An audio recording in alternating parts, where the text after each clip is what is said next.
Because of how new and young the AI revolution still is, psychologists don't have a ton of data to work with. When we start talking to AI a fair amount, the first thing that happens is that we start to anthropomorphize AI. The withdrawal symptoms of constant use of this is being compared to opioid drug abuse.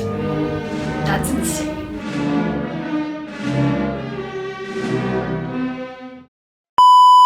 Hello there, my name is Rue and welcome to The Morgue. Today I want to discuss something that I haven't seen talked about on YouTube very much, which is AI companionship. More specifically, the commodification of adult AI companionship.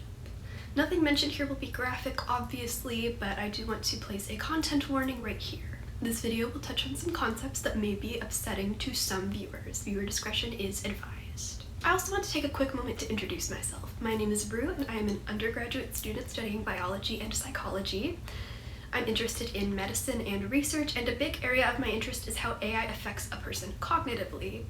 What goes on in our brains when we use chatbots? Because of how new and young the AI revolution still is, psychologists don't have a ton of data to work with. So that's sort of my inspiration for making this video, is I want to bring to light what I believe is a dangerous issue, and I also want to explain why it is dangerous using psychology.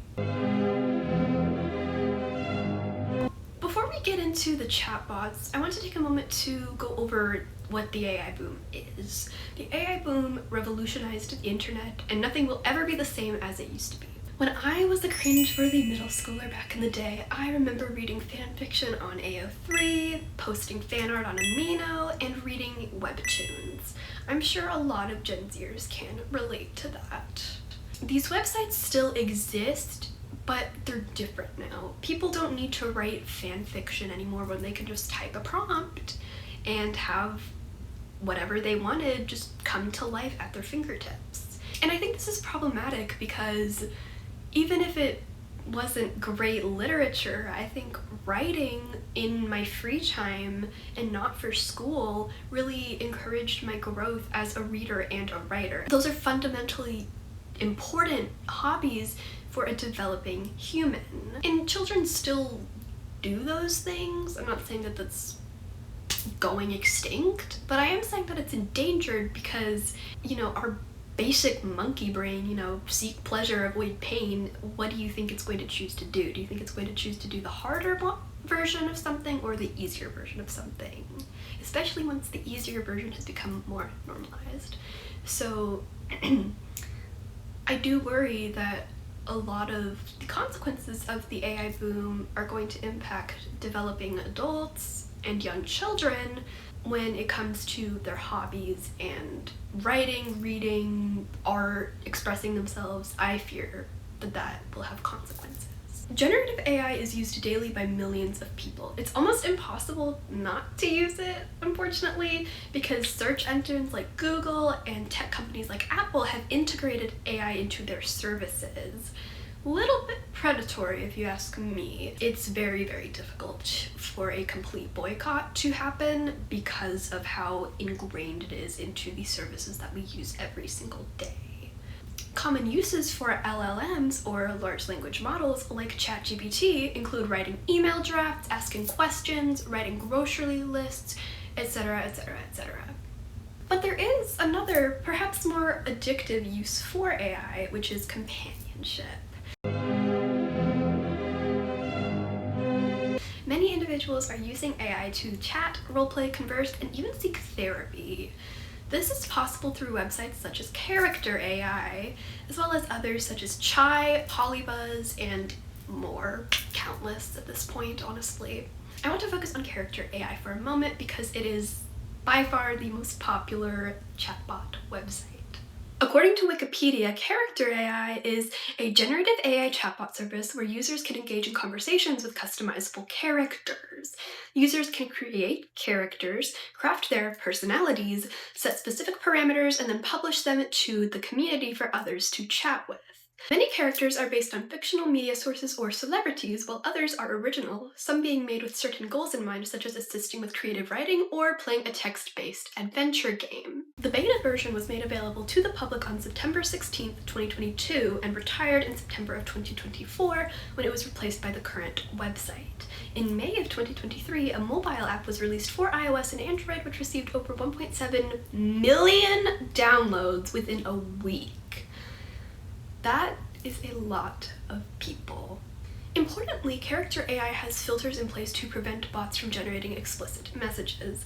However, it is still possible to generate adult content using chatbot websites.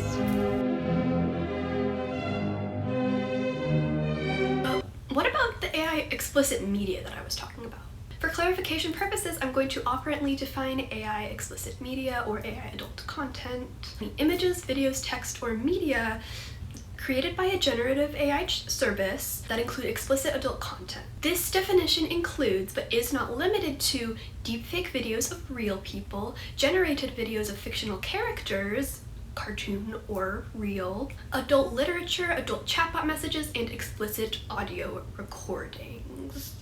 Okay, now that we have our operant definition, which, if you didn't know, an operant definition is basically a very strict, detailed explanation outlining the criteria for something to be labeled as a certain phenomenon. It's common in psychology spaces, just so we have an exact line drawn in the sand to describe certain behaviors. That's an operant definition of operant definitions for you. You're welcome. Now that we have our operant definition, we can categorize things as AI adult content. So where is this most commonly being found? The answer is all over the place, and it depends on what you're looking for. Twitter, or X, has Grok, which has been a notorious tool for deepfake AI. You can simply type in a prompt and have a real human girl's shirt removed and replaced with as little clothing as you'd like, or more commonly, nothing at all. One of the most influential examples of deepfake video usage happened in January of 2024.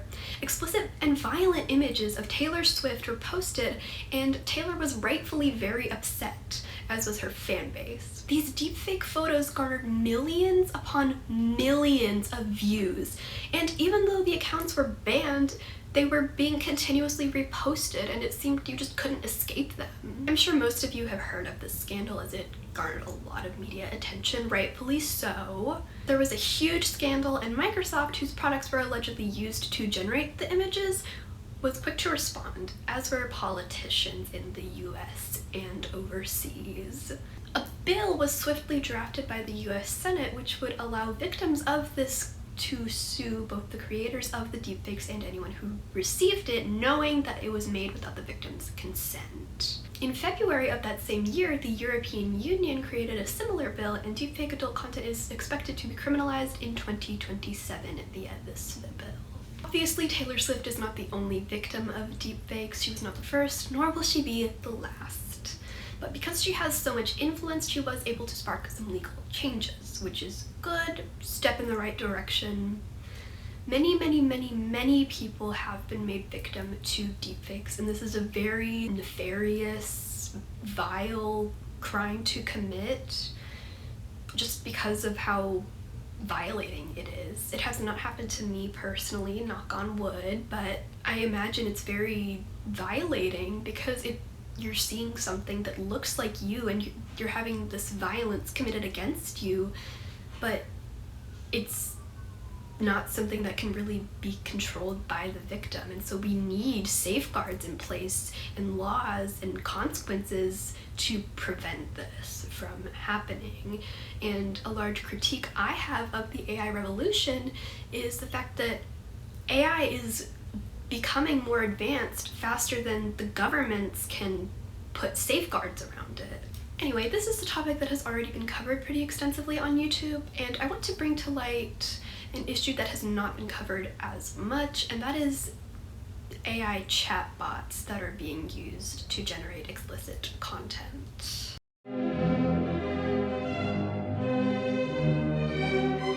Okay, as I previously previously stated, Character AI does not allow for explicit content on its website. There is a filter in every chat that censors anything inappropriate or too violent. People online try to find ways to bypass the filter, but that is honestly unnecessary, as other websites, similar websites, do allow explicit messages between the user and the bot. Let me introduce you to Janitor AI. Similar to the aforementioned websites, Janitor is a platform that allows you to, according to its website, and yes, I went on the website to conduct research for this video, be anyone, build anything. The main difference from Janitor and Character AI is that Janitor, despite its cleanliness-assuming name, allows for adult content on its website. In fact, that's probably the main draw. Oh boy. In all honesty, I couldn't find a ton of information about the history of the website online. It doesn't have a Wikipedia page like Character AI does. From what I could find, it launched in June of 2023. It does have a mobile app that released recently, and their subscription service launched a few days ago as of this recording. Actually, as I was writing the script for this video, I was on the Reddit and I refreshed it after taking a little break, and there were people talking about the subscription service, so I thought that was kind of funny that it launched literally as I was making the script. Before you even make an account, the front page will bombard you with AI-generated images of mafia bosses, women with very unrealistic proportions, stepmothers, isekai role plays. It's a lot. It is a lot. Almost all of the cover images for these bots are AI-generated art, and when I was on the website to collect data, I found myself wondering what prompt the creator would have to type in to get such a result from Sora or whatever they use. I know Sora's not a thing anymore, but with extremely large breasts, red bikini, water droplets, green eyes, anime, bigger breasts. I've got bigger, goddammit! On the aforementioned subreddit, I also found this image, which I think sums it up very well, and I really like that there's some self-awareness in the community that uses this website, because it was a lot for my my eyeballs. My immediate concern with this website is that chatbots are already enabling addictive tendencies. As long as the websites are up, you can keep using them non-stop. Adding a sexual element risks combining adult content addiction with AI psychosis, which I will discuss more later. It creates a riskier version of a parasocial relationship that I honestly don't have the terminology to define. A parasocial relationship is, as defined by the National Institute of Health, a non-reciprocal socio-emotional connection with media figures such as celebrities or influencers. While these relationships are definitely one-sided because there's only one human, and they often are with figures that the human user may look up to, such as, you know, your favorite fictional characters, or there are a lot of bots for real people like celebrities. They aren't with real people, and they are reinforced in the sense that the human user gets immediate, lengthy, warm responses, and that doesn't typically happen with a parasocial relationship. And if the bot doesn't say what they want, they can swipe to get a new response generated for them in seconds. These bots, and AI in general, they were designed to keep the human user happy because that's AI's whole job. Its very code is designed to give you a response that you want. These websites create a positive feedback loop. It's simple. The human user sends a message, they get an immediate response that is catered to their every whim, and if it isn't, they can just re-roll it. This produces dopamine, so the human's going to keep doing it because, again, monkey brain, seek pleasure, avoid pain. It gives them what they want, so they're going to keep doing it, and the bot obviously can't revoke its assent because it's not assenting, it's a robot. Will continue to do exactly as it is programmed to do. This loop is not something that can be accessed anywhere else in life because instant continual gratification like this doesn't exist in the real world. This loop continues until sites go down, which they often do. I'm not sure exactly why, but if I had to guess, it's because running a website like this takes an insane amount of power and resources. We all know how bad AI is for the environment. When this happens, the human user encounters extinction, which extinction in psychology is the sudden ceasing of reinforcement of a previously reinforced behavior. A common example for this is going to a vending machine, and you go to a vending machine every day after class, and you put in your dollar, you get your soda. And then one day, the vending machine doesn't give you your soda, it's stuck. So you'll put in another dollar, hoping that either that soda will knock down both the first and the second drinks and you'll get 2, or that it'll just knock down 1. So you'll put in your dollar and nothing happens. Then you might get angry, you might shake that machine, give me my soda, stop stealing my money. And then the next day you'll come back and you'll probably do the same thing. But then you're gonna stop because you're just wasting your money at that point. Extinction is frustrating and can lead the person going through it to seek out other vices, and it can also increase anger and agitability because, like I said, it's very frustrating. Specifically regarding janitor, there are 2 main points that I want to explore, and that is the dehumanization of intimate companionship and how this might affect real-world relations.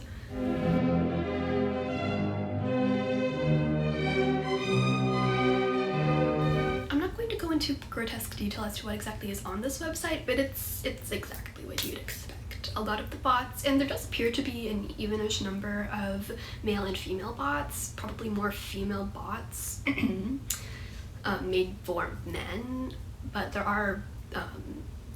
there is an even amount, and I do think that a lot of the users are female and a lot of them are also male.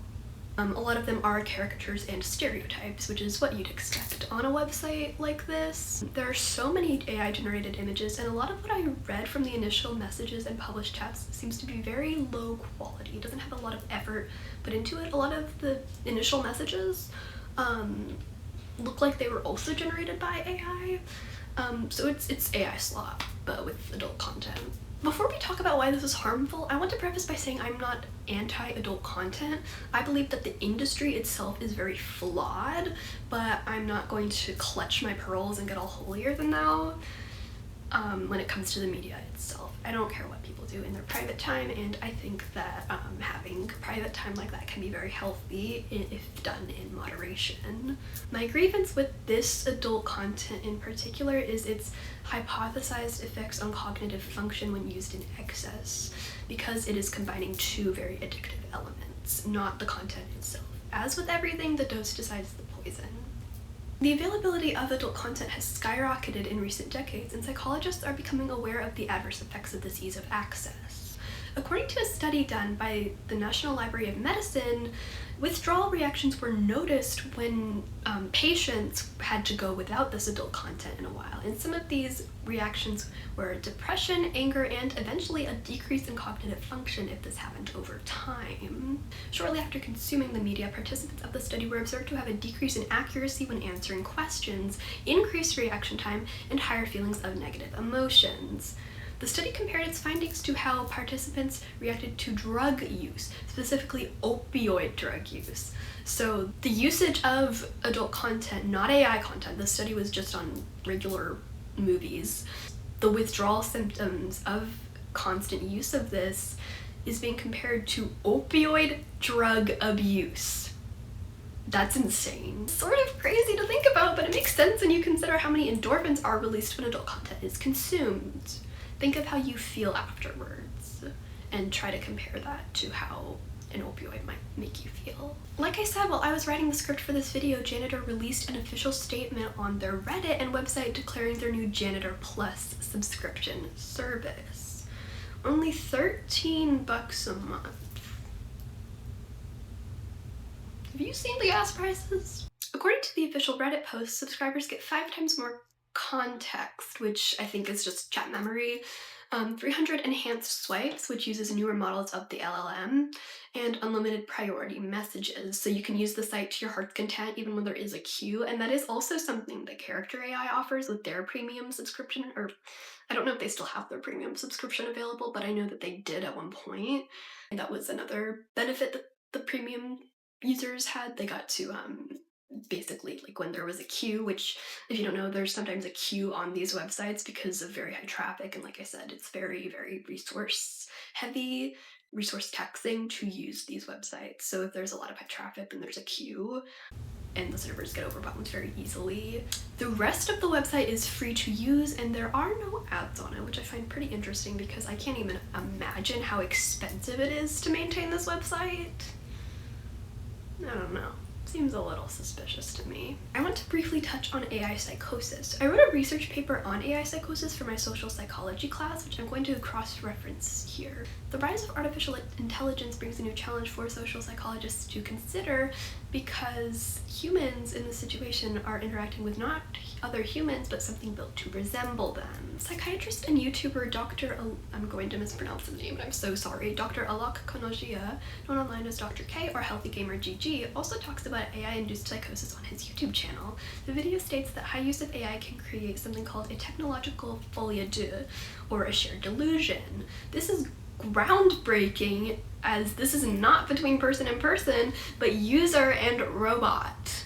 AI's programming causes it to give delusional reinforcement.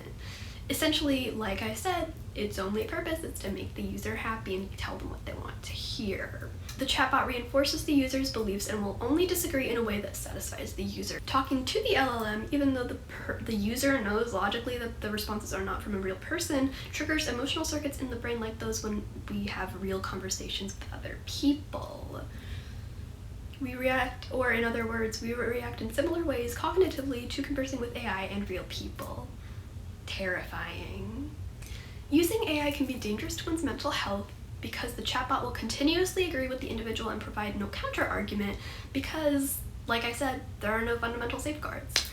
To summarize the findings of this, when you talk to a bot, even though you know that you're not talking to a real person, your brain reacts exactly as it would if you were texting a friend. This is bad for a number of reasons. Humans are social creatures and we need living, breathing relationships to be happy and healthy.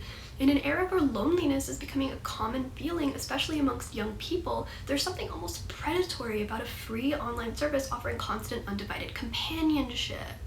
Now that we have a basic understanding of this particular website, chatbot websites in general, and AI psychosis, I want to hypothesize how this could impact users of said websites.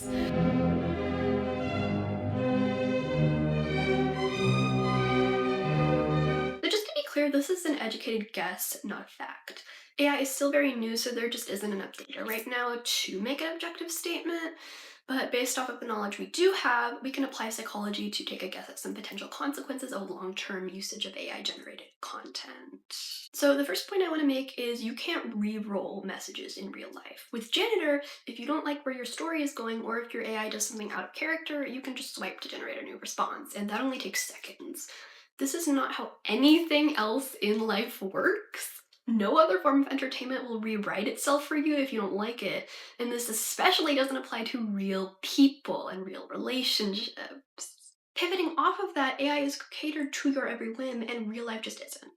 A chatbot will not deny you, and even if it does, you can just get a new response. Easy as that. In my opinion, the concept of your partner not having any free will is upsetting and honestly icky. I'm not trying to accuse anyone of any crimes, but I think that this could lead to some cognitive dissonance if an individual were to use a platform like Janitor or character AI long term and then try to enter a relationship with a real person, and if their real human breathing partner were to deny them in some way, you would encounter extinction. It's kind of giving me incel vibes, and it makes me a little squeamish. She can't say no if she's a robot.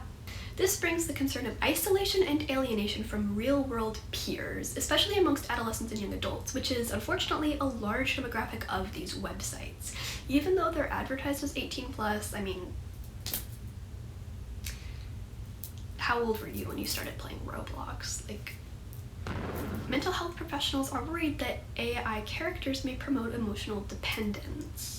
Teenagers and young adults crave independence from their parents and close relationships with their peers, both platonic and potentially romantic. AI companions, the adolescent can control both sides of the conversation, but still feel as though they're talking to a friend. They don't have to fear judgment or rejection, but they're still getting the reinforcement that they want.